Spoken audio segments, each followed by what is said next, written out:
Messi. Messi. Oh, my goodness. Balotelli. Aguero. Oh, that is extraordinary. What a head, son. What a head. Back of the net. Hello and welcome to the Not a Pundit podcast. My name is Killeen Ginnity. I'm delighted to be joined by Conor Glennon and Robbie Redmond as we delve into Budget 2025. Now, gents, the VAT not going up is obviously going to affect the tourism sector. Do we think we're going to see a major amount of closing in the hospitality sector as well? I plead the fifth. Obviously, lads, there's only one show in town, which is why Robbie is back and Nate is not here. Poor Nate, is not feeling well after Tottenham's demolishing of Manchester United 3-0. Now, before we let Robbie loose, Connor, what did you make of the game? Look, I mean, it's a hard one in the fact that from start to finish, they just look rudderless. What I obviously will delve into the weeds with Robbie, but I really think it's a case of I'm looking at the team and just going, okay, Ten Hag's 2 years in the gig, and you're just looking at it going, I have no idea what kind of football you play. And I know every journalist has been waxing lyrical about that, but I'm okay with that sometimes if you're still adapting a style of play to win. But week in, week out, they're losing games to poor teams. Like, I'm not calling Spurs a poor team, but they were definitely a beatable team. They made United look terrible, but they were definitely a beatable team. What about you? We were only talking to Simon about how beatable Tottenham have been Yeah, of late. So it's not great. And then there's all the rumors about Ruud van Nistelrooy coming in and impressing the board, while Ten Hag isn't impressing the board. So, from what I saw on social media today, so blame Twitter if any of this is wrong. Apparently, the players generally support him, but does that really mean anything in Man United anymore? I don't think they have enough player power to kind of affect change. So when there's what seems to be a built-in replacement, there's always going to be an extra pressure. So Rob, is this what's happening? Is that it's just that there's such an easy option there that they could turn to, that there's now extra pressure on Ten Hag? Or is there pressure on Ten Hag for just not being up at the level you'd expect him to by now? I think it's definitely just it's related to Ten Hag that he has been, like, I think they should have got rid of him after the FA Cup final. I know he won it, but that shouldn't have been enough to keep him in the job, considering how poor his record had been. And people talk about injuries and stuff like that, and they say stuff like he's been unlucky. But I think we have to look at it as well, and we aren't privy to it. But I've always believed that he has partly contributed to those injuries, possibly through, like, he picks the same team a lot, and there's a lot of muscle injuries. So that's a whole separate thing. I think he's been completely unconvincing.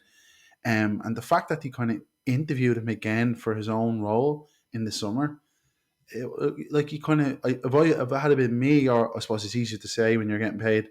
I think he's getting paid probably £10 million a year or something, 9 million. But he knows the writings on the wall, because they went all over Europe. They talked to every other managerial candidate that they could have.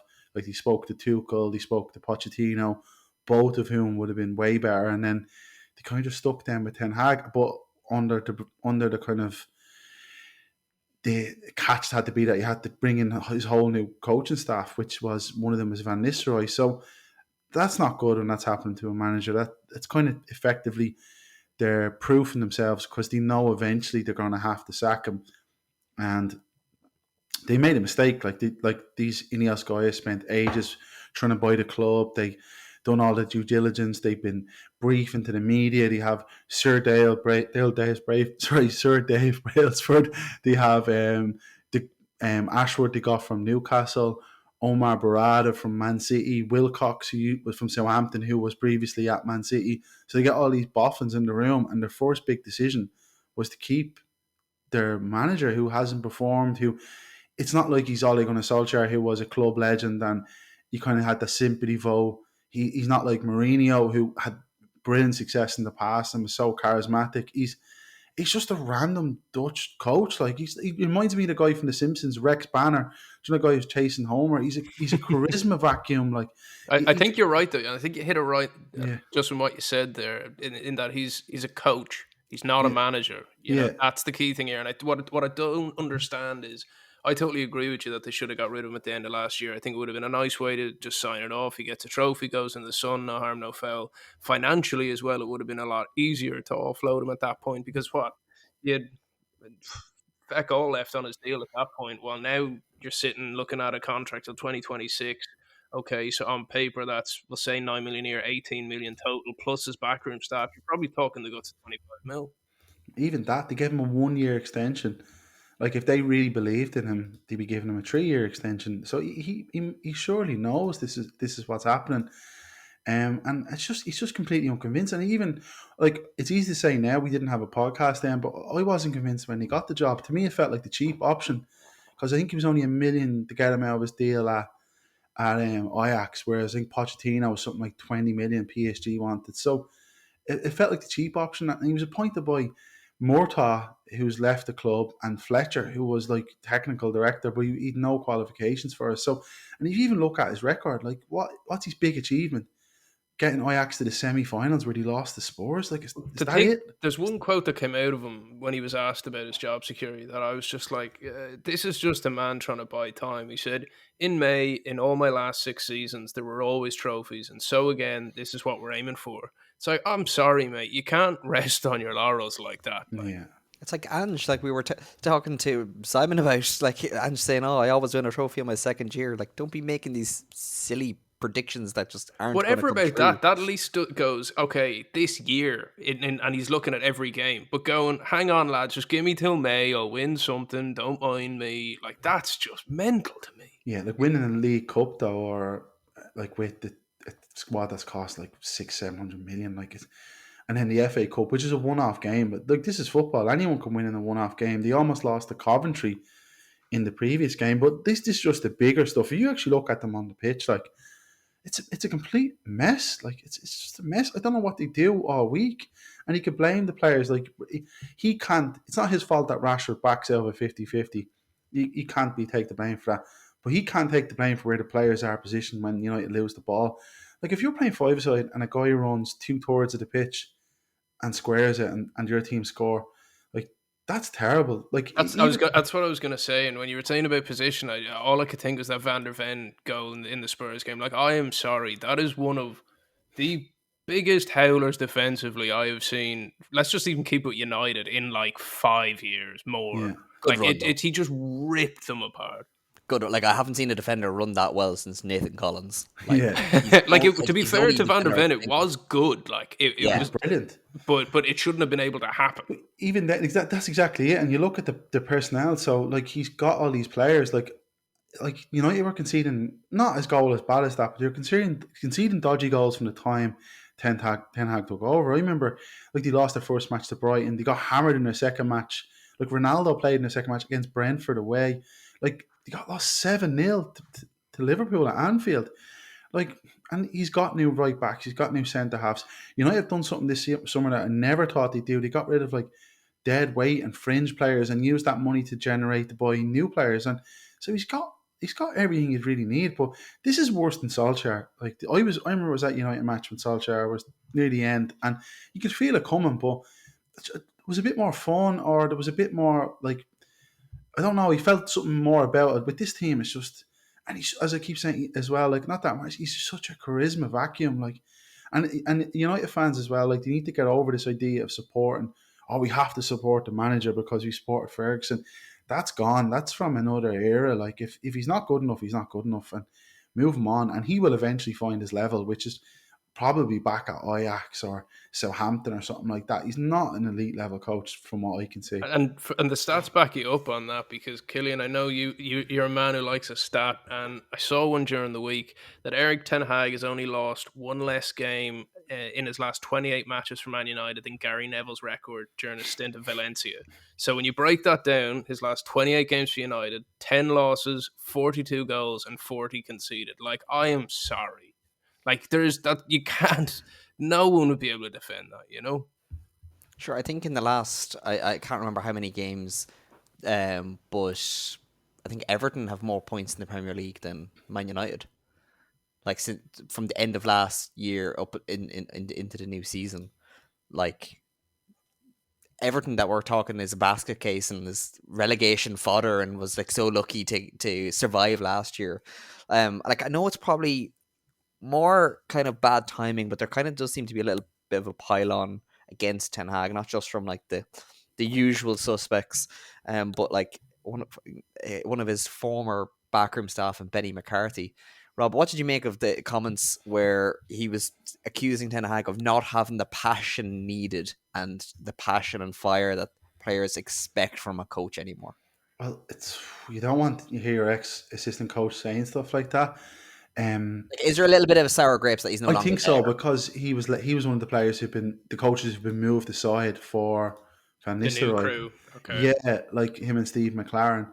So, like, we can take it with a pinch of salt. The guy's lost his job, and by all accounts, the players seem to like McCarthy. Nate, if he was here, be able to give you more info there. But I do agree with him. Like he says, passion. I would say my term would be charisma.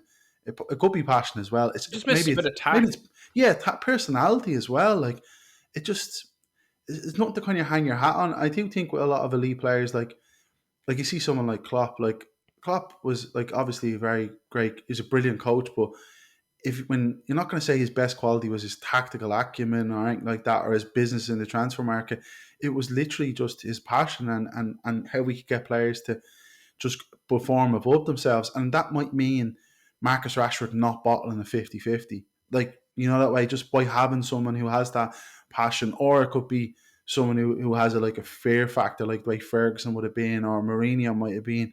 But with Ten Hag, it just seems to be none of that. He has this kind of real caretaker, accountancy type vibes, like real middle management, civil servant vibe off him. It's Supervisor vibes, yeah. yeah, and you're just like, you can picture, it's just, even like Louis Van Gaal was a bit similar, but Van Gaal was very charismatic and he had the track record to back it up. And he had spice to him because even though Yeah, he was stone mad, like he could buy into that. You yeah. know? I just don't. I think Ben McCartney's obviously he's better probably, which you would be, but there's definitely a grain of truth, and I don't think he has that passion or charisma, wherever you might feel a manager I don't needs. know what you thought, Killian, but for me, I found it strange that a man who's on the hunt for a job in a job where loyalty is everything, that you come out, you know, throwing statements like that around about your former work colleagues. I don't think it's the best look for McCarthy. Now, let's not forget or kid ourselves. Benny McCarthy was not always known for his professionalism. Well, fair, yeah. Like the man loved a kebab in London when he was. Do you even remember he was at West Ham? No. Exactly, I because think it was him and Robbie Keane were there at the same time. Oh, They that's had to bring, trouble. had to bring, Jesus. bring But it Robbie was like Keane when they on just loan. went and signed loads of players before they got relegated, and you're just throwing anything at the wall. This was when they had signed like Guillermo Franco for the Mexican striker. They were just like, we have nobody that can score goals. Just get somebody, Keith please. Barclays. Oh, absolutely class. There was was it Piccione, Frederick Piccione, who had been on loan at Portsmouth as well. Mido was brought in at one stage. He was Um, very good at one point. For a very short period of his career, Mito was an absolute killer in the box. 2 But I weeks there in 07. yeah. But when I think Betty McCarthy and Mido were there in and around the same time, and they would have had the collective weight of a back four. So yeah, I don't think he would necessarily see this as kind of being like, this is going to affect my job prospects going forward. Like, plus the other thing about Betty McCarthy was he was a full-time manager in South Africa. I think it was Orlando Pirates he Oh, was well, managing. okay. So like, I think that's more of the game he's playing. I think he's selling himself, kind of To going, get a top job, at least, or yeah, not even a big job, but at least a kind of top going, of the yeah, tree. yeah. Like I don't know if I'm a good coach because I have so much passion, the kind of passion you want from a manager. Because that is basically what he says. That's why the two of them didn't gel, was because he's so passionate and Ten Hag isn't. So I would take them with a pinch of salt. I think some of the stuff he was saying is crap. It's like, Ten Hag didn't make enough use of Ronaldo. We had conversations at that time. Ronaldo cost too much to have in the team. To make him try and play well, the rest of your team had to be crap because they all had to play towards him. And I think one of the things that is a kind of I don't want to say a death knell for Ten Hag, but I think it's going to be one of the things that will be used against him in the end whenever the next manager comes in, be it that in a month's time, January, end of the season. I think the next manager will get Marcus Rashford scoring properly and consistently. And I think that's going to be the big thing, is that like he's been around Rashford for so long and he keeps not being able to get a tune out of him. What age is Rashford now? 27 in October. Because like, Yeah. I mean, he's no longer, like, this sounds mental when I say it, but he's not a young player anymore. Like, But no, No. he's going to enter a period now where he's going to start slowing down, probably, because that's the type of player that's the type of build he has and profile he has. So you He's gonna have to probably move see him the best center of at him. least.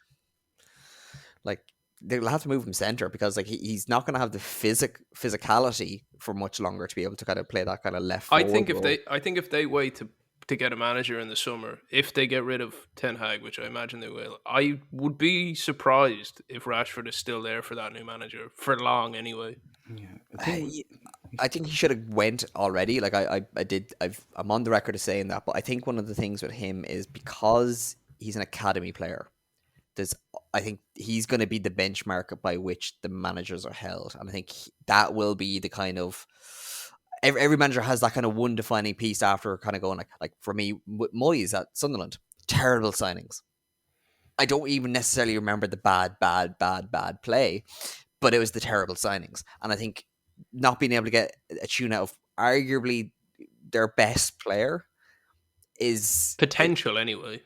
yeah, like when he's good, he's damn good. Yeah, yeah. But when he's bad, he's Dog damn shit. average. Yeah. He's damn average.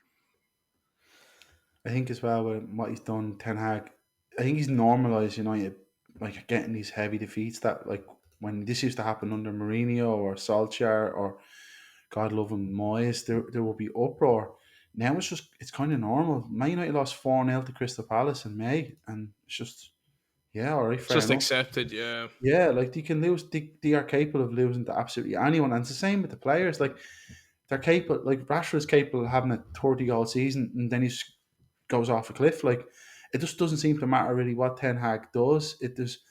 It like things. It just they're just drifting. They're Do you just. think? But you think there's structural issues there? Like to be look, Yeah. I think Ten Hag should go, but at the same time, like I do think he is slightly being scapegoated the last 2 years for chronic issues. And I Yeah. know there's new management or senior management there now, but like if he goes, like even insert manager, it doesn't even have to, like, we won't put a name on who it would be, but like, do you think those issues are going to persist?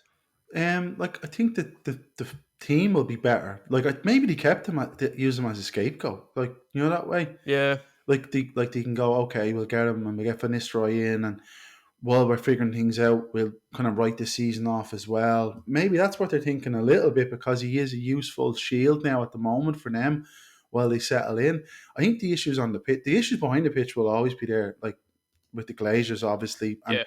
there's only so much you can do, but I think on the pitch, they should be 5 times better than what they are. Like they're not going to qualify for the top four or for Champions League if they keep him. And Which is going to affect who you can get in from a player point of view as well. yeah, and that pushes it. This is why United have been in this cycle then of one Champions League season every couple of years. They're never strengthening they're never adding to their squad from a position of strength. They're kind of scrapping around, and it's not working because they're always from a kind of position of weakness. And if Ten Hag is allowed run through the whole kind of October into November period, they're just going to drop more points. They're going to lose more matches. So the time to do it now would be after the Villa match on Sunday. And I don't know if it would be Van Nistelrooy, but I would stop thinking too hard about it. United. Like Thomas Tuchel is available. Get Thomas Tuchel. Whether he's going to be the manager in a year's time is kind of irrelevant. Like it's just he's the best manager out there. We've been now. saying that for a while. We've been saying that for the guts of a year. And Killian, I don't know about you. Like say they do get Tuchel in, like we were saying there. Do you think Tuchel gets them playing better on the pitch? Can he? Or I suppose first part of the question, do you think those issues will still persist structurally? And then B, do you think Tuchel can even turn the players they have around into a winning team? I think he'd turn them into a better team. I don't know if it's a winning team, but I think it'd be a better team. I think they'd get overall. He'll turn some bad losses into lesser losses or draws, or he'll turn draws into like basic wins. I think there would be obviously the new manager bump, which I think, to be honest, United would love that right now. Yeah. Like I think this is where I kind of feel bad for Ten Hag in the sense, but I think Connor, you'll feel this within your soul. The Steve Bruce thing of kind of going, I'm the last negative, Yeah. and I think no matter what Ten Hag does, he's not the Ineos man, and that's going to hang over him. And I think there's always going to be an element of that for the fans, but I wonder, is there an element of that with the players? And there's that kind of like, yeah, I'll try for as much as I Substitute want to teacher try, vibes, kind of. a little bit, or that kind of like, yeah, you're going to be gone soon enough. I don't necessarily have to like put all of my eggs in your basket. And he's so strict. Sorry, Killian, to cut across, but like he doesn't. He can't get you on side. I don't think, because he's so stern and strict. And if he was a bit more, a bit like Solskjaer, maybe he might get longer out of players because the players really like him. But I get the impression that he's just, there's no crack with him, and players just, they aren't going Do to. you think the stink of this will hang over him, or like, do you think, right? Say you get sacked after the Villa game, do you think by the start of next season he's somewhere else, wherever it is in the world? Oh yeah, no, I think he'd be absolutely fine. He won't get another top level job. Like he's not going to go into Ever, a or Premier. like straight away? I think I don't know about you, Rob. I think it'll take some rehabilitation to get another top job, but Yeah. I think he'd be just the level below. Yeah, I think that is his level. He'll always have the excuse that, look, at United is a mess. I won 2 trophies. And he'll come out with credit, I suppose, a little bit, I suppose, for certain people. Like, it's not a complete disaster. Maybe the way Solskjaer has gone into the wilderness now. But yeah, I think at a certain level, but I don't know about the top 6 or 8 in the Premier League. I just don't think he's on that level, and for lots of different reasons. And it's not all his fault either, but it's got to the stage where they just have to make a change, and they can't change all the players, so they're going to have to change him. The noise is loud at the moment around obviously getting rid of him, but like, are Ineos, like, I mean, Ineos, are they gonna? Because if they sack him, they look like they're just listening to public opinion. So do you think they like hold firm and try do it down the road and go, no, we'll do it when we want to do it, or do you think the noise is so loud that they just can't not? Yeah, it's one of those things with the transfer or the international break. That's usually when, like, that's when Solskjaer, I think, got sacked coming into the November one. Mourinho got sacked in December. Yeah, it's a nice little kind of nothing burger window to get rid of him. Yeah, the players are away. You have 2 weeks to your next match. I don't think they will, but if they were to lose to Porto and Villa, and it was another heavy loss, I just think they might just have to. It might just be like, remember Rodgers got sacked by Liverpool. That was partly because Klopp was there, but you just had to make that change, and the sooner the better. I think this is the perfect time now, going to the October break. There's going to be what? I forgot about the international break. I think you're right. I think it's the 40 easiest way to matches left. just kick it to touch and have the only way that works though when you sack someone in the international break is you need someone right quick ready to come in and take the reins. And I don't know about you, Killian, like the first person that mentioned the idea of Van Nistelrooy getting the top job was a lad I work with. About a week after he joined on as a coach, he was like, this is just the plan. But do you think that was the plan from the get, or do you think they'll keep him in that situ as assistant and go even bigger for the top job?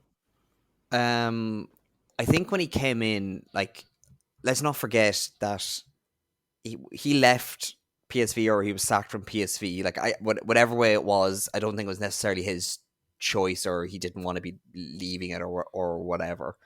But like, you kind of don't take on a coaching job after that unless you're kind of finished with management, or you think you're going to get up to the next job.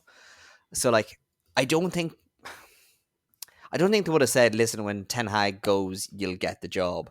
But I'd say there was kind of an element of kind of going like, I can come in here, Ten Hag will go, and I'll get to be Ollie 2.0. I'll get an audition period, and I might get the actual top job after that if I can prove myself.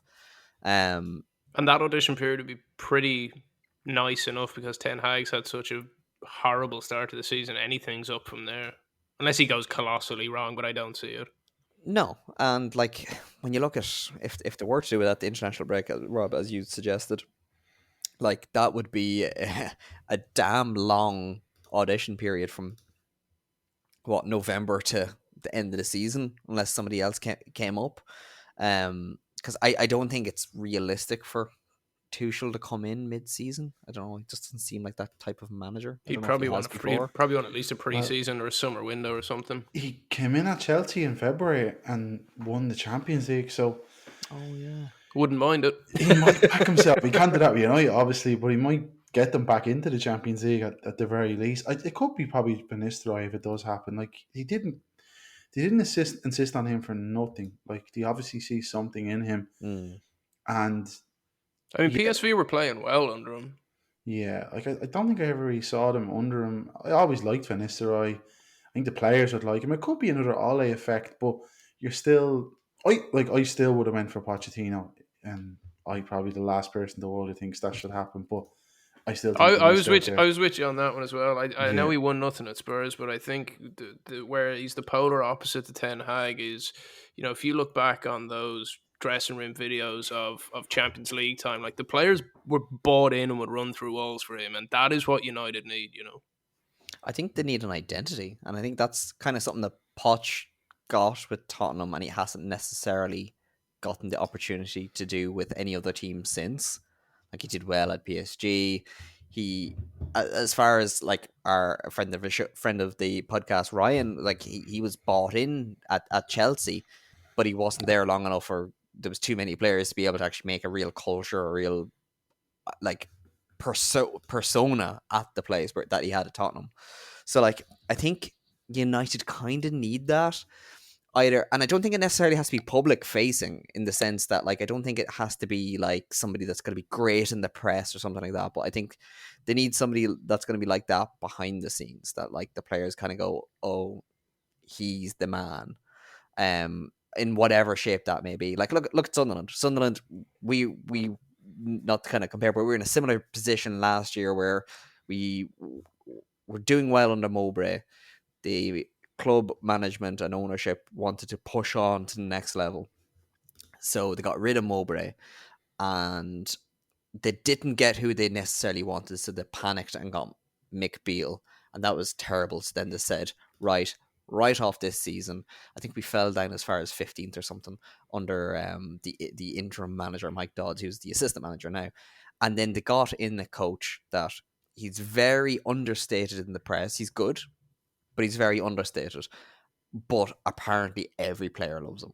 He is That's the the boss. key thing, He though. runs the place now. As long as the fans don't hate you, and I don't mean that like, I know that sounds obvious, but as long as like you're enough in the media that like people aren't like you're completely unlikable, that, and you can merge that with the players loving you, that's a very workable situation, and to be honest, ideal.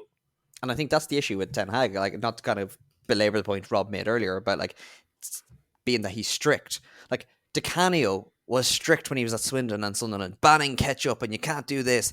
But he was a little bit nuts, and you could have a load of crack with him. So And there a was bit something. nuts. The man was as mad as a box of spiders. Like, But like he was somebody that you can kind of like buy into, kind of going, right, yeah, I can't have ketchup, but I know you'll be on the dance floor with me at 2 a.m. I'm not allowed to drink, but you'll be there. Yeah, So yeah.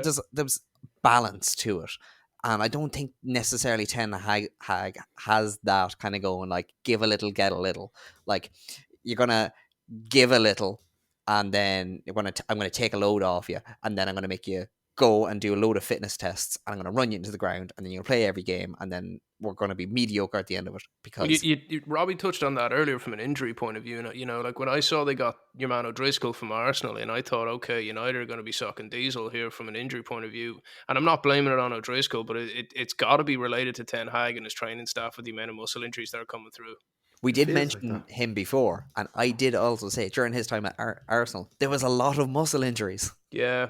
Like, don't forget, this was the period of, I know it wasn't all him, but it certainly didn't help. Diaby, Rosicky, Wilshere, like Johan Djuru, Felipe Sendros, like Scalacci. Like there was this constant injury list at Arsenal, and which, if you look back, it reminds you how damn good Wenger was. I remember looking at the bell curve on it. You're right, there was a lot of muscle injuries, but I think during that Arteta period and slightly before that, they were doing pretty damn well on the injury front, and I do wonder.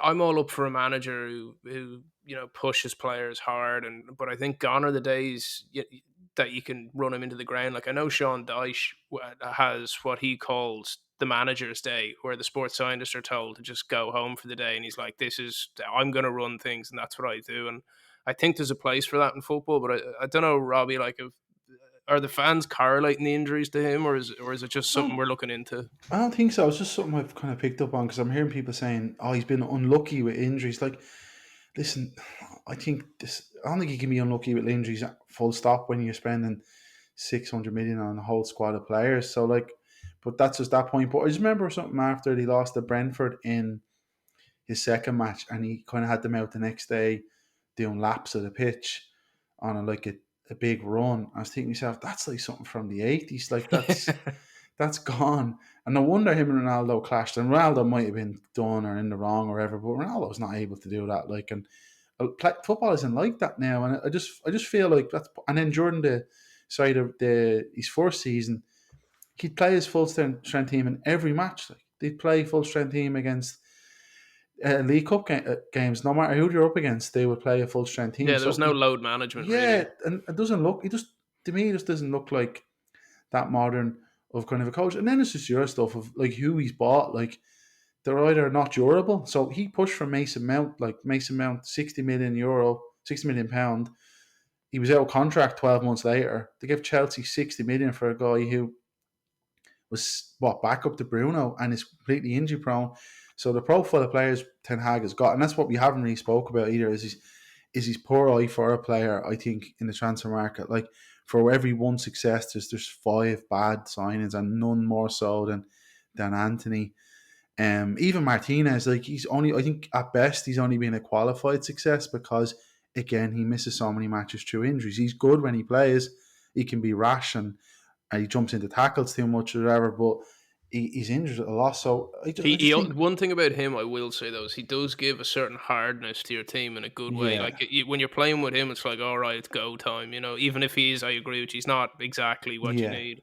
Yeah, like he is a good player, but then he might go jump into a tackle, or something might happen, and he's out injured again for a while. So I think on every mark we're judging Ten Hag, it just seems to be you're giving him 4s out of 10 or 5s out of 10. Like in fairness, he won the trophies, and that's great. Solskjaer didn't win a trophy, but it's not going to be enough, and it just there's no. I don't think there's any real case for keeping him, even though I know a lot of United fans wanted him to stay after the FA Cup final. Those one-off mental games just they aren't going to be enough, and it's just time to start acting like a Those proper club. trophies though, it's nice to have, and it's good for the CV and it's good for the fans. But I mean, I looked at the numbers from a Champions League perspective of what commercially Man City brought in by winning the Champions League. They got 115 million pounds Yeah, out of it. like Like I mean, you can take your FA Cup and shove it where yeah, the like sun it's don't shine. how many's in the Champions League now? I think there's 48 or something. Or 702 by the yeah, next format. Yeah. like they've added so many teams. Like no serious football club cannot be in a competition like that. Like United can't consider themselves a serious team. They're not involved in that. Yeah, it's nice winning the League Cup against Newcastle, but or even the FA Cup. I would personally rather be watching them competing in the latter stages of the Champions League. That's where a club of United stature needs to be, and until they're doing that consistently. And there's too much focus on the manager as well. Like he's just at this day and age, he's just a coach, and this guy isn't good enough as a coach. So move him on, no hard feelings, and yeah, the sooner the better. When you're looking at the current crop of players he's had, obviously a lot of them he's had for a couple of years now. But the likes of Ligt and Ugarte, and how you finding them? Like I know Licht's not had the easiest start to things, Yeah. and Ugarte's got a sizable job. But how you finding it? Well, they looked like Man United players on Sunday against Spurs, and not in a good way. Like they looked like they fit right in with the rest of the lads. Like our position, that kind of haunted, scared look in their face, and yeah, always 5 yards away from where they need to be. So from that perspective, they looked great. They looked fit right It's in. like they got the last tickets to the Titanic. Yeah, yeah. The Ligt, I don't know. Like like, is it not just another kind of Maguire? That's what Paul Scholes was saying. He was saying that it's kind of Maguire 2.0. Like he's not particularly quick, which like look at Van der Ven, like the speed of him. And not that you want your centre halves doing it all the time, but there is an issue with a team like Man United, and there was an issue with Maguire. It's not that Maguire is a bad defender; it's just he doesn't have the attributes to. He's too slow on the turn, so he can't play high up the pitch. So if he can't play high up the pitch and press high, which is what Ten Hag wants to do, and all these teams want to do, you can't really do that with a centre half who like turns like an oil tanker. So the Ligt could be of a similar issue, but I just feel at the moment you're not really watching. You're not watching them at their best. I don't know. I think if you got another coach in and 5 months time, I bet to actually give a proper Assessment of it. yeah. Whereas then there's other players like Anthony or whatever. You're like, I don't care if Alex Ferguson and Jack Charlton, the ghost of Jack Charlton, or whoever it is, comes back and manages that team. That guy is going to be crap no matter who the manager is. Like he is terrible. Do you think you can even get rid of him? Oh no, I don't know how these transfers work like that. They pay installments. Like if the Ineos guys are the geniuses that they seem to think they are, or it's been portrayed that they are, I'd be getting onto Ajax and going, listen, we're not giving you the rest of what we owe you. Just take this fella back, like, and we'll call it quits. Even if even get 10 million back from him, because he is absolutely terrible. And it's awful to speak of that, but he is terrible. He is as bad a player I've seen, not just for Man United, but in the Premier League. Like I wouldn't give him a game for any team in the Premier League. That's Killian, when we compared De Ligt to Maguire, I saw that wince on your face. What's your vibe on it? Yeah, like I'm a big fan of the De Ligt signing. Like I think that is really intelligent signing. Just getting one of these players that's underappreciated at his current club, getting him for a really good money for a player of his stature, if you don't want to say quality. But to compare him to Maguire, lads, I use right in the head. He's a lot more intelligent. He can actually go up the other end of the field, and don't forget, for the beginning of the season, he was one of your main goal threats when he first kind of came in. It's more for his physical attributes, like he's slow. Like it's not actually he's a good defender. It's just more but that that's slow. the difference. Is he knows where to be, and he knows he's not physically there. So I think a fair comparison for me is he isn't Maguire, but he can move like him. You know, but the difference is, like, if he was in a normal team that was able to adjust to that, whereas like what's happening at the minute is like he's been somebody else goes out of position and he tries to cover for that, and then he's left in no man's land because he can't get back to where he's supposed to be quick enough. Like I think there's bigger problems tactically than like his physical attributes, because he's so damn intelligent. Well, like, I need him so to work good. out. I think in the first episode of the season, I pegged him out as my surprise of the season. Said De Ligt, you better get your shit together. And I think he will come good, like once they have a different manager. But like, yeah, Anthony is a poor man's Aidan McGeady. Like at least Aidan McGeady could spin and go in the right direction. He's so bad. I think Masbari will be fine. Dallo is a Premier League player. Well, he was forward player of the season last year for United, but then he has. That's games pure like- vibes. I was about to say, player of the season is always who's the vibes, man. Yeah, and then for United's club player of the season, there was no one else really he could pick. But then he was shite, wasn't he, against Spurs? Like, yeah, I don't think I hate him in particular. There's not one player I go, oh, if you give me a football manager budget and told me to buy everyone, there's not one player I'd probably go, he's untouchable. They're all probably much of a muchness.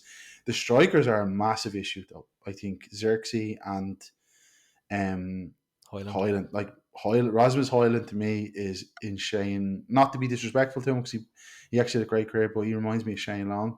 I know what you're saying. I know what you're saying. Like I don't think he's ever going to be a top player. Sorry. Yeah, no, I totally agree with you. I know what you're saying with that, and I think Shane Long had a fantastic career for kind of, I suppose, multitude of clubs, but never really kind of flicked onto that next level. And he also didn't start playing football until he was like 14 or 15. Yeah. He wasn't coached. Like, so Long's got the most there of his talent. I just think Hoyland is just, like, come on, I'm like, you guys brought the wrong Scandinavian.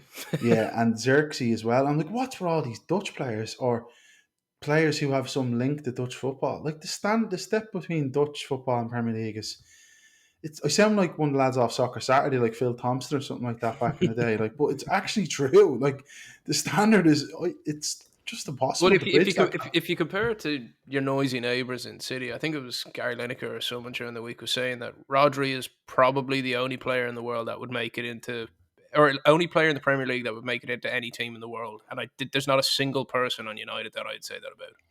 No, not even close. But also, like, do we expect United right now to be in that at that level? No. No. I think they're at least 3 years away from that. Like, Oh, I'd 6 say transfer more, windows. man. I'd say like 6, 7. Oh no, I think if three really good, clever years, and they could be with having at least a player that would walk into any team. Like, who knows? In 3 years' time, Kobe Manu could be that guy. He could be like a Jude Bellingham 2.0. Yeah. In that kind of, like, we don't know how these kind of players will push on, or if they do try and sign the magnificent Chris Rigg from Sunderland, who will be 20 by then. Like, I think. I think it'd be a little bit harsh on the players, like the quality of them. Like, Hoyland is a damn good player. Worst case I don't scenario, think so. I'm not even trying to be, sensationalist about it. I just think Hoyland's just missing that certain something about him. I've never really found that he's a bit of a, you might understand what I mean when I say he's a bit of a kiss the badge player in the way that he'll outwardly show that he's, I'm super committed. He'll put up the Instagrams of him training in the off season and all that, but you just don't see the finished product of that. And even the fight in him, it's kind of a forced fight. It's not a run through walls fight. It's just a kind of plastic fight. Would I be right with that, Robbie? Yeah, like he's eager, he's very willing, he's athletic, he has all the attributes of a good footballer or elite player, but I just don't think he can put it all together. And I think United is a bad space for him to try develop into a top level player.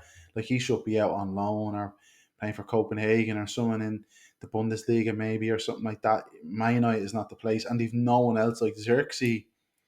Oh, like, I don't know about him either. So I think he's a Hoyland 2.0. yeah, it's a bit of a mess, isn't it? So yeah, there's lots of stuff there that it's just out of Ten Hag's control, but ultimately he just can't put any shape on it. And I think Holland probably needs a loan move or something away from United for a year. Where Price tag though, you can't do that. No chance. It's like with Maguire, when you buy him for that much, you can't sell him for pittance, No. I'm telling you, Hoyland's going to be a better player than he's given credit for. I don't think he's going to be a Premier League leading striker or anything like that, but I think he's going to be a damn fine forward. I think 5 years time, I don't think he's at United.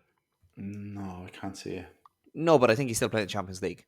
Yeah, I'd give you that. Yeah, for Copenhagen. and I think Xerxes is going to be very good for you. I think he'll be absolutely fine. He's not. You can't be fine at Man United though. That's you the can't. point, You yeah. cannot be. Like, Right fine now, is not fine- good enough. Right now, fine is better than what you have. Yeah, but that is such a low Like, bar, man. Yeah, but it doesn't matter. Like, you're on the road to try and fix something here, and I'd rather, like, the perfect is the enemy of the good. You can't get Haaland, so try and get players that actually work for you. Like, There's one of your issues a is bridge between Haaland and Hoyland, Yeah, though. see- Like, there's someone there that is better than, is less good than Haaland, but better than Hoyland. You're not even judging these guys against their contemporaries like Nicholas Jackson or any of these guys, or John Duran off Villa. Like, you're judging them against Van Persie, Van Nistelrooy, Cantona. Like, and that's the Forlan. problem with United fans. Yeah, we're all living the past, me included. Like, so you're looking at Xerxes up front or Hoyland, you're thinking, Jesus, I used to be watching Wayne Rooney here. I What's used the to be watching Van difference between- Persie, and I'm worse for doing that. what's the difference between Duran from Aston Villa, Nicholas Jackson at Chelsea, and Hoyland at Man United? From what I've seen of Duran, he's an excellent finisher, and the stats I've seen, it's like he's scoring a very high percentage of his goals. Jackson seems to be like just really erratic. Like, Jackson gets in the right positions but Yeah. can't convert. But he's playing enough games that he's converting now. Yeah, but Hoyland to me looks like he's learning on the job a little Yeah. bit. What's the main difference with them? They have a system that plays to them. I don't should think make a Hoyland's change. good enough to warrant a system played around him. I think Man United just needs a system. Well, I think that's the summation of this entire episode. Is Yeah, that so- they're rudderless and need a system. So we'll reconvene when they have a proper manager or have a good vibes guy like Van Nistelrooy. So we'll see in about 10 years then, yeah. Yeah. Before we go, lads, Man United, where are they going to finish with Ten Hag, Connor? I'm going to say top 10, but low. I'm going to say Without Slightly higher, but not much. Like I'm saying, the cap out at like 6th. Rob, with them, they're going to finish top 8 because they'll score around 50 goals. They concede 50 goals, and I'd say 8th. Without, If I think they could got top 4 without them. Really? Yeah, like Villa won't be up there again this season. Chelsea might be good. Do you think Villa will just be stretched like Newcastle were last year? Yeah, like it's difficult the first season in Champions League. So you have Man City, obviously, Arsenal, obviously, then you have Liverpool, and there's one more space there. I think between United and Chelsea. I think Spurs will probably tip the die off as they always kind of do. So they could easily get top 4, but if they wait any longer, they won't get it. So, Killian, what are you saying? With Ten Hag. with Ten Hag, if it keeps going the way it is, I think 7th. So we're all in and around that kind of somewhere 7 through 9. And without them, I think 7th. Oh wow! So you think, regardless of the main man?